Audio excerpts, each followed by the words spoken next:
Hello friend, welcome back to our YouTube channel Rozgar Vision. दोस्तों आज हम करने जा रहे हैं परमार सर के एसएससी जीके पीवाईक्यू पार्ट 4 के लेक्चर नंबर 15 का हैंड रिटन नोट से क्विक रिवीजन।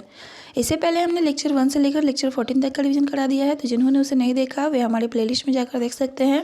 तो आइए आज की क्लास को शुरू करते हैं। तो आज का हमारा सबसे पहला क्वेश्चन है, अनंता आर कृष्णन किस संगीत वाद्य यंत्र से जुड़े हैं। तो अनंता आर कृष्णन जो है वे मृदंगम से जुड़े हुए हैं। बात करें ढोल की तो आनंद गोपाल बंदोपाध्याय, शिवमणि और श्री शंकर बनर्जी। वहीं वायलिन की बात करें तो टी.एन. कृष्णन, अय्यर और मुरलीधरन। और मृदंगम की बात करें तो यूके या फिर वीके शिवरमन है। नेक्स्ट अगर हम बात करते हैं संविधान के अनुच्छेद 112 की, तो इसमें जो है वार्षिक वित्तीय विवरण दिया गया है। यानी हमारे संविधान में की बात करें तो हमारे संविधान में जो है बजट शब्द का उल्लेख नहीं किया गया है, उसके स्थान पर जो है वार्षिक वित्तीय विवरण का उल्लेख किया गया है। नेक्स्ट क्वेश्चन है, समुद्री बर्फ पृथ्वी की जलवायु को निर्धारित करने में मदद करती है। इसके अनुसार समुद्री बर्फ पर पड़ने वाली सूर्य की किरणों का कितना प्रतिशत जो है अंतरिक्ष में प्रवर्धित हो जाता है। तो समुद्री बर्फ जो होता है पृथ्वी की जलवायु को निर्धारित करने में मदद करती है और समुद्री बर्फ पर पड़ने वाले सूर्य की रोशनी का लगभग 80% जो है अंतरिक्ष में परावर्तित हो जाता है और इसी परावर्तन को हम लोग एल्बिडो कहते हैं। बात करें सबसे ज़्यादा एल्बिडो मान किसका होता है, तो सबसे ज़्यादा एल्बिडो मान जो होता है फ्रेशली प्रिपेयर्ड स्नो का ही होता है। जलवायु के निर्धारण में जो है 6 फैक्टर होते हैं और जलवायु में जो डाटा एकत्र किया जाता है लगभग 30 वर्ष का किया जाता है। बात करें पृथ्वी की सतह की, तो पृथ्वी की सतह पर जो है 71% जो है जल है, जिसमें अगर 100% इसे माना जाए तो 2.8% जो है शुद्ध जल है और 68% इसमें जो है ग्लेशियर के रूप में मिलते हैं। नेक्स्ट अगर हम बात करें 29% भाग की, तो 29% जो भाग है वो भूमि है। बात करें एल्बिडो मान की, तो सबसे ज़्यादा जो एल्बिडो मान होता है फ्रेशली प्रिपेयर्ड स्नो का होता है। वहीं सबसे कम जो एल्बिडो मान होता है वो ओशियन या लेक का 8 होता है। उसके बाद लैंड सरफेस का होता है 14 से 18 और सैंड और डिजर्ट का होता है 27, सी आइस का होता है 35 और ओल्ड स्नो का होता है 59 तथा फ्रेश स्नो का होता है 80। नेक्स्ट हम आगे क्वेश्चन बात करते हैं, किसे पुराणों में शुंगभृत कहा जाता है। तो पुराणों में जो है शुंगभृत कनवास को कहा गया है, यानी कण्वों को कहा गया है। बात करें सतवाहन की, तो सतवाहन वंश के संस्थापक जो थे सिमुक थे और इन्हें जो है पुराणों में आंध्रा कहा जाता था। और सतवाहन ने ही जो है सबसे पहले शीशों के सिक्के गढ़े थे और ये जो थे ब्राह्मणवाद के अनुयायी थे। और इसके महान शासक की बात करें तो इसके महान शासक थे गौतमी पुत्र सतकर्णी। नेक्स्ट अगर हम बात करते हैं कुषाण वंश की, तो कुषाण जो थे मध्य एशियाई से आए थे और इसे जो है यूचिस भी कहा जाता था। बात करें कुषाण वंश के संस्थापक की, तो कुषाण वंश के संस्थापक जो थे कुजुलकट फिशेस थे और इसके महान शासक थे कनिष्क। कनिष्क ने जो है 78 ईस्वी में जो है शक संवत चलाया था और शक संवत का जो पहला महीना होता है वह चैत्र होता है। नेक्स्ट अगर हम बात करते हैं, कनिष्क को जो है द्वितीय अशोक भी कहते हैं और कनिष्क ने ही सबसे पहले जो है शुद्ध सोने के सिक्के चलवाए थे। नेक्स्ट अगर हम बात करते हैं शक को हम लोग स्काइथियंस भी कहते हैं। नेक्स्ट हम आगे बढ़ते हैं अगले क्वेश्चन पे। तो यहाँ महाजनपदों के बारे में दी गई है। महाजनपदों की जो संख्या थी वो 16 थी, जिसमें सबसे शक्तिशाली जो महाजनपद था वो मगध था। मगध पे जो है कई वंशों ने शासन किया था, जिसे याद करने का ट्रिक है हसीन मासुका। हसीन में ह से मतलब है हरियक, सी से शिशुनाग, न से नंदवंश, मौ से मौर्य और सु से शुंग और क से कण्व। कण्व वंश के जो शासक थे वो शुंग वंश के नौकरों की तरह काम करते थे, इसलिए जो है इन्हें जो है शुंगभृत कहा जाता है। नेक्स्ट हम बात करते हैं पल्लव वंश के, तो पल्लव वंश के संस्थापक थे श्री विष्णु और इसके एक शासक नरसिंहवर्मन प्रथम ने पुलकेशिन द्वितीय को हरा करके दक्षिण पथेश्वर की उपाधि ग्रहण की और पल्लव वंश ने ही जो है द्रविड़ शैली का भी प्रचलन किया था। नेक्स्ट हम आगे क्वेश्चन में बढ़ते हैं, संतृप्त हाइड्रोकार्बन जो है किस ज्वाला में जलते हैं।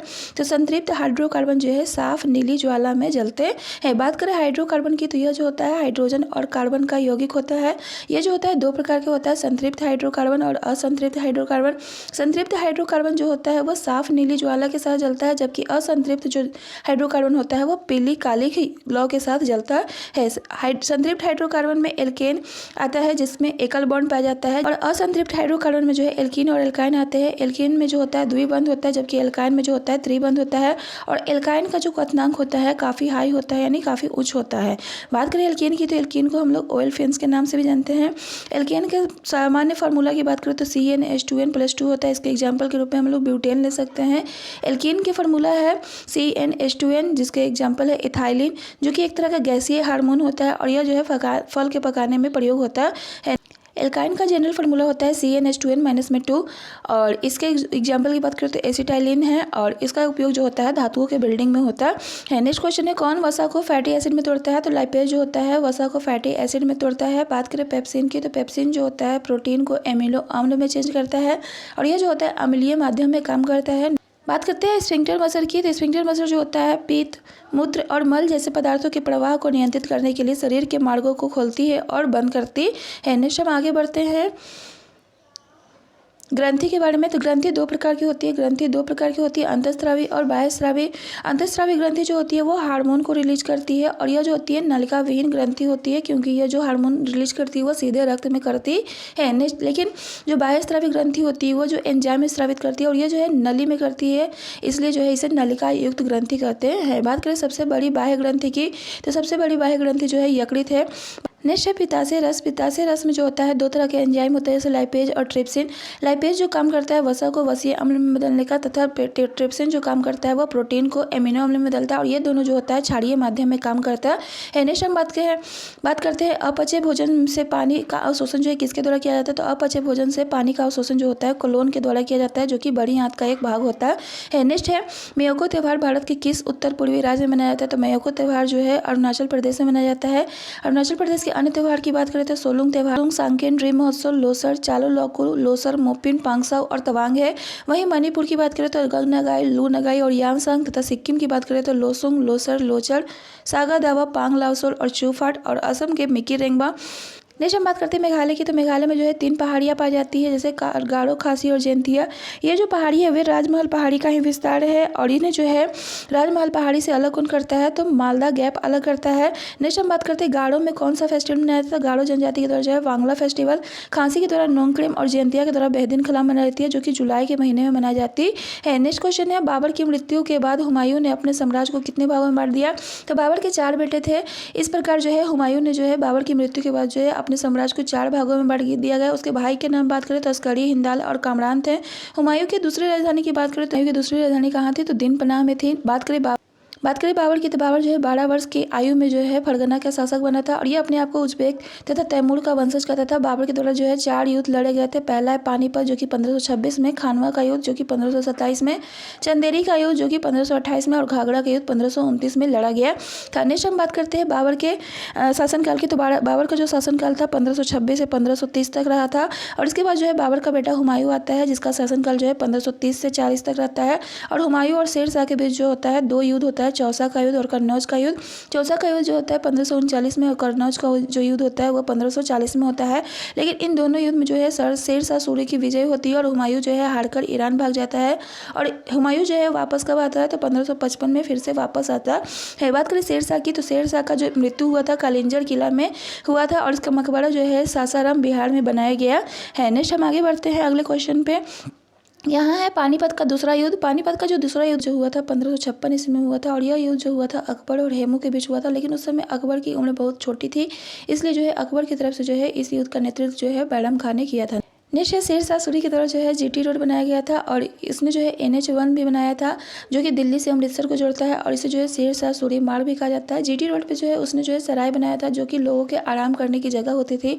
बात करें हुमायूंनामा की, तो हुमायूंनामा को किसने लिखा था, तो हुमायूंनामा को जो है गुलबदन बेगम ने लिखा था। नेक्स्ट क्वेश्चन है भारतीय संविधान का खाली स्थान लोकसभा के सदस्य होने की योग्यता निर्धारित करती है। तो संविधान का जो अनुच्छेद 84 है वह लोकसभा के सदस्य होने की योग्यता निर्धारित करता है।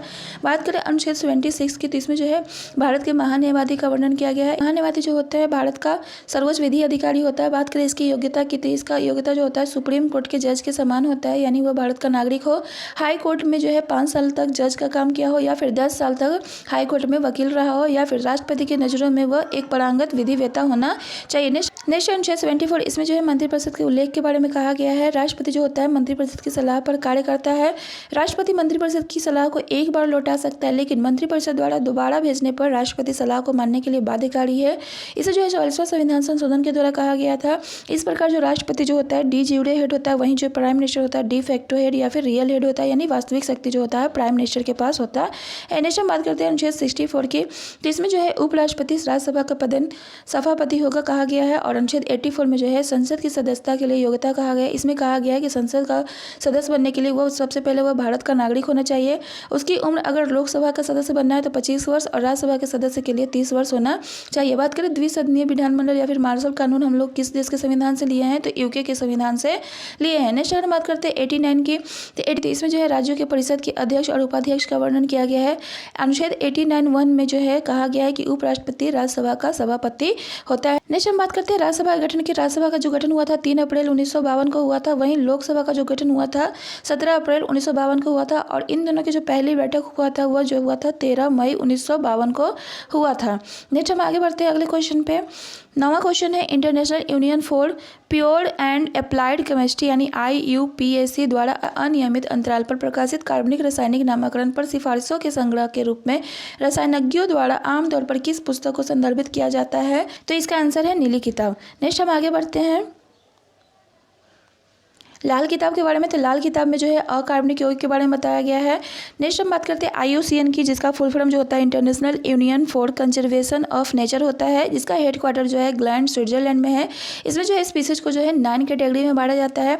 बात करें एल्कोहल की, तो एल्कोहल के साथ यदि जो है एक हाइड्रोजन जुड़ा रहता है तो उसे हम लोग द्वितीय एल्कोहल कहते हैं। अगर एल्कोहल के साथ जो है 2 हाइड्रोजन जुड़ा रहता है तो उसे प्राथमिक एल्कोहल, एल्कोहल के साथ जो है कोई हाइड्रोजन जुड़ा नहीं रहता है तो उसे हम लोग तृतीय एल्कोहल कहते हैं। नेक्स्ट क्वेश्चन है, 2028 ओलंपिक खेलों की मेजबानी जो है किसके द्वारा की जाएगी? तो 2028 की ओलंपिक खेलों की मेजबानी जो है लॉस एंजल्स के द्वारा की जाएगी।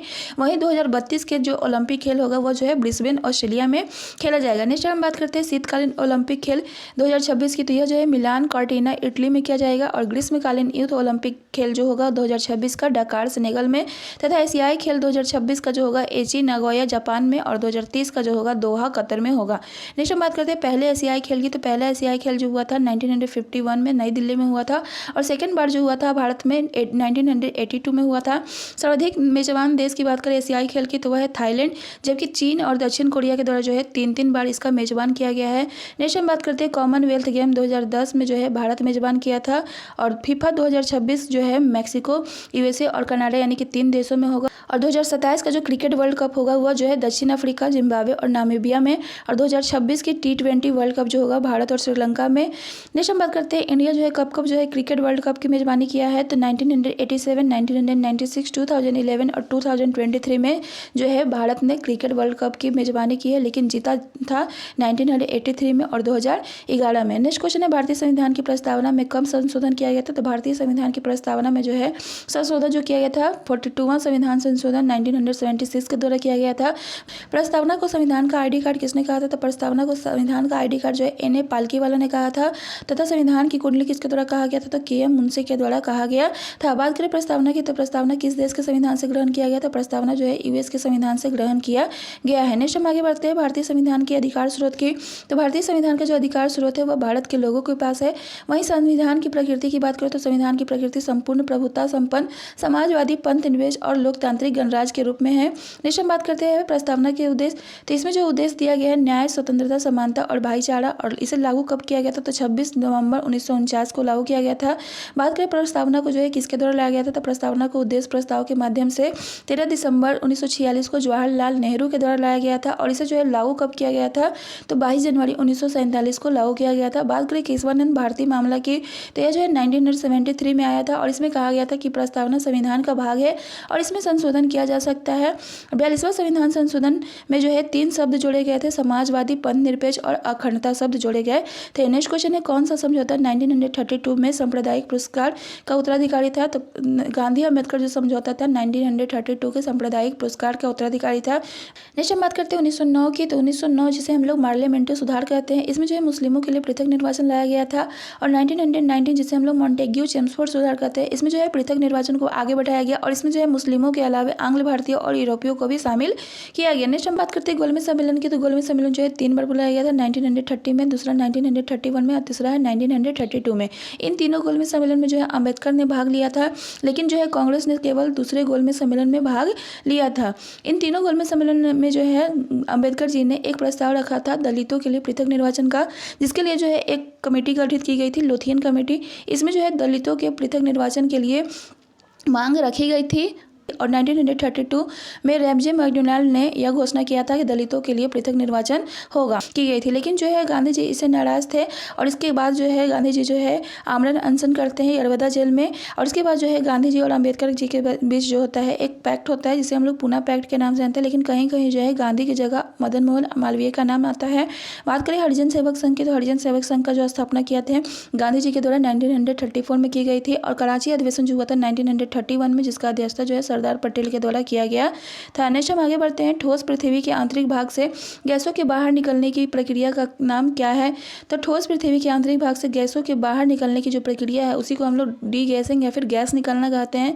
बात करें पृथ्वी की उत्पत्ति की, तो पृथ्वी की उत्पत्ति 4.5 बिलियन वर्ष पहले हुई थी, लेकिन उस समय जो था पहले से वातावरण नहीं था। वातावरण जो हुआ था धीरे धीरे इवॉल्व हुआ था और बाद आदिम वातावरण की हानि हुई, यानी प्रारंभिक अवस्था में पृथ्वी के वायुमंडल में हाइड्रोजन और हीलियम हल्की गैसों के कम पलायन वेग के कारण वे धीरे धीरे अंतरिक्ष में चले गए, जिससे आदिम वायुमंडल नष्ट हो गया और धीरे धीरे आर्ट कोरिंग हुई और इसी से जो गैस और जल वाष्प बाहर निकला उसे हम लोग जो है डी गैसिंग कहते हैं। लेकिन इसके बाद जो गैसों का फिक्सेशन किया गया प्रकाश संश्लेषण के माध्यम से स्पीसीजों के द्वारा किया गया। बात करें सबसे ठंडी परत की, सबसे ठंडी परत जो है मध्यमंडल है और प्रजातियों की उत्पत्ति का जो सिद्धांत है वो किसके द्वारा दिया गया था? तो चार्ल्स डार्विन के द्वारा दिया गया था। नेक्स्ट हम बात करें स्टोमाटा की, तो स्टोमाटा जो होता है पत्तियों के नीचे जो छोटा छोटा छेद होता है उसे स्टोमाटा कहते हैं। इससे जो है गैसों का परिवर्तन होता है जिसे हम लोग वाष्पोत्सर्जन या फिर पानी की कमी कहते हैं। बात करें गटेशन की, तो गटेशन जो होता है रात में वाष्पोत्सर्जन को हम लोग गटेशन कहते हैं और यह जो होता है हाइड्रा थोट्स के द्वारा होता है। नेक्स्ट क्वेश्चन है प्रसिद्ध पंचमहल जो है कहाँ स्थित है? तो प्रसिद्ध पंचमहल जो है फतेहपुर सीकरी में स्थित है और इसे जो है अकबर के द्वारा 1571 में बनाया गया था और इसी के बाद जो है इसे जो है जहांगीर पुत्र पैदा हुआ था। नेक्स्ट हम बात करते हैं 1575 की, तो 1575 में जो है अकबर की तरफ बुलंद दरवाजा बनाया गया था गुजरात विजय के उपलक्ष्य पर। नेक्स्ट क्वेश्चन है डबल ग्लेज खिड़कियों में शीशों के बीच की जगह को भरने के लिए किस अक्रिय गैस का उपयोग किया जाता है? तो डबल ग्लेज खिड़कियों में शीशों के बीच की जगह को भरने के लिए ऑर्गन या फिर क्रिप्टोन का इस्तेमाल किया जाता है। बात करें ऑर्गन या क्रिप्टोन की, तो यह जो होता है 0th ग्रुप या फिर 18th ग्रुप में आता है। बात करें अक्रिय गैस की, तो इसे जो है 18th ग्रुप या फिर 0th समूह कहते हैं और इसके याद करने का ट्रिक है हेमा, नेहा और करीना जीती रहना। हेमा में हे से मतलब है हीलियम, नेहा में ने से मतलब नियॉन और से ऑर्गन, करीना से क्रिप्टोन, जीती से जेनॉन और रहना से रेडोन। बात करें हीलियम की खोज किसके द्वारा किया गया था? तो पियरे जेन्सन के द्वारा किया गया था। वहीं नियॉन, क्रिप्टोन, ऑर्गन और जेनॉन तथा रेडोन का खोज जो है विलियम रैप्जे के द्वारा किया गया था। नेक्स्ट क्वेश्चन है बास्केटबॉल में जब कोई शॉट रिम या बैकबोर्ड को छुए बिना बास्केट से बाहर निकल जाता है तो उसे क्या कहते हैं? तो उसे जो है स्विच कहा जाता है।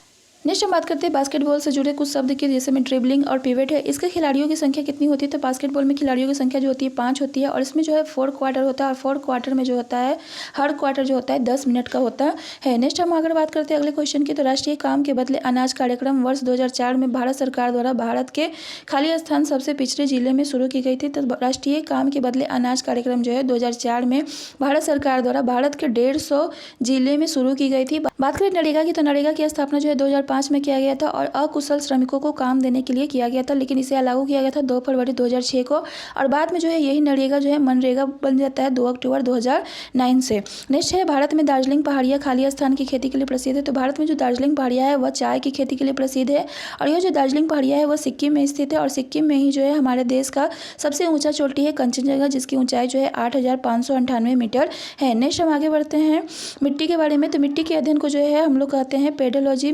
लेटराइट मिट्टी में जो है काजू और चाय उपजाया जाता है और लेटराइट मिट्टी को हम लोग ब्रिक सॉइल के नाम से भी जानते हैं। बात करें सॉइल के लेयर की, तो इसमें जो होता है 4 लेयर होता है A, B, C और ऊपर वाले लेयर को हम लोग O कहते हैं, जिसमें ऑर्गेनिक और जैविक ह्यूमस पाया जाता है।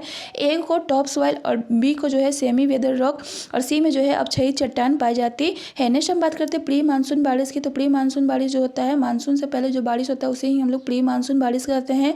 बात करें केरल और कर्नाटक में जो इस प्री मानसून बारिश को क्या कहा जाता है? तो आम्र वर्षा या फिर ब्लॉसम कहा जाता है। वहीं वेस्ट बंगाल में इसे काल वैसाखी और असम और बांग्लादेश में जो है इसे बारदोली चीरा कहा जाता है। नेक्स्ट हम आगे बढ़ते हैं अगले क्वेश्चन पे।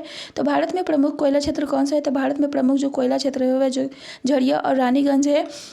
कोयला को जो है हम लोग ब्यूटेड सनशाइन या फिर काला सोना भी कहते हैं। बात करें ऊंच कोयला की, तो ऊंच कोयला उसे कहा जाता है जिसमें कार्बन की मात्रा अधिक होती है, सल्फर और नमी की मात्रा कम होती है। बात करें कोयला के प्रकार की, तो कोयला के 4 प्रकार है। पहला एंथ्रासाइट, दूसरा बिटुमिनस, तीसरा लिग्नाइट और चौथा पीट। एंथ्रासाइट में जो कार्बन की मात्रा होती है 85 से 95% होती है और बिटुमिनस में जो कार्बन की मात्रा होती है वह 78 से 86% तथा लिग्नाइट में जो कार्बन की मात्रा होती है 28 से 30 और पीट में जो होती है 27% होती है। बात करें भूरा कोयला की, तो भूरा कोयला किसे कहते हैं? तो लिग्नाइट को हम लोग भूरा कोयला कहते हैं और एंथ्रासाइट तथा बिटुमिनस को हम लोग कुकिंग कोयल के नाम से जानते हैं। बात करें कोयला भंडारण सर्वाधिक किस राज्य में है? तो कोयला का भंडारण जो है सर्वाधिक उड़ीसा राज्य में है। नेक्स्ट क्वेश्चन है लेड नाइट्रेट के अपघटन के दौरान किस गैस का भूरा धुआं निकलता है? तो लेड नाइट्रेट के अपघटन के दौरान जो है नाइट्रोजन डाइऑक्साइड का भूरा धुआं निकलता है। बात करें लेड नाइट्रेट के अपघटन की तो इसमें फार्मूला है PbNO3 का होल 2। इसका अपघटन कराया जाता है 2PbO प्लस में 4NO2 और ऑक्सीजन गैस निकलता है। बात करें भोपाल गैस ट्रेजेडी की तो यह जो घटना हुआ था 1984 में मिथाइल आइसोसाइनाइड के रिसाव के कारण, और यह जो हुआ था किस कंपनी में हुआ था तो यूनियन कार्बाइड कंपनी में हुआ था। नेक्स्ट हम बात करते हैं नाइट्रोजन डाइऑक्साइड को जो है हम लोग लाफिंग गैस के नाम से भी जानते हैं। नेक्स्ट बात करते हैं सिल्वर ब्रोमाइड का जब अपघटन कराया जाता है तो Ag और Br2 प्राप्त होता है, और AgBr का इस्तेमाल जो है ब्लैक और व्हाइट फोटोग्राफी में भी किया जाता है। नेक्स्ट यहाँ पर दो करंट अफेयर दिए गए हैं। पहला है कोई भाषा किस राज्य में बोली जाती है तो कोई भाषा जो है उड़ीसा राज्य में बोली जाती है। बात करें 8वीं अनुसूची की तो 8वीं अनुसूची में जो है भाषाओं का उल्लेख किया गया है, जिसमें मूल रूप से जो थे 14 भाषाएं थे, और अभी वर्तमान में जो है 22 भाषाओं को शामिल किया गया है। नेक्स्ट है इमर्जिंग एशिया कप 2023 किसने जीता था तो इमर्जिंग एशिया कप जो है पाकिस्तान ए के द्वारा जीता गया था। इमर्जिंग एशिया कप जो है क्रिकेट खेल से संबंधित है, और इसका आयोजन जो किया गया था 2023 में श्रीलंका में किया गया था। आज के लिए बस इतना ही, मिलते हैं नेक्स्ट लेक्चर के रिवीजन में, तब तक के लिए बाय बाय।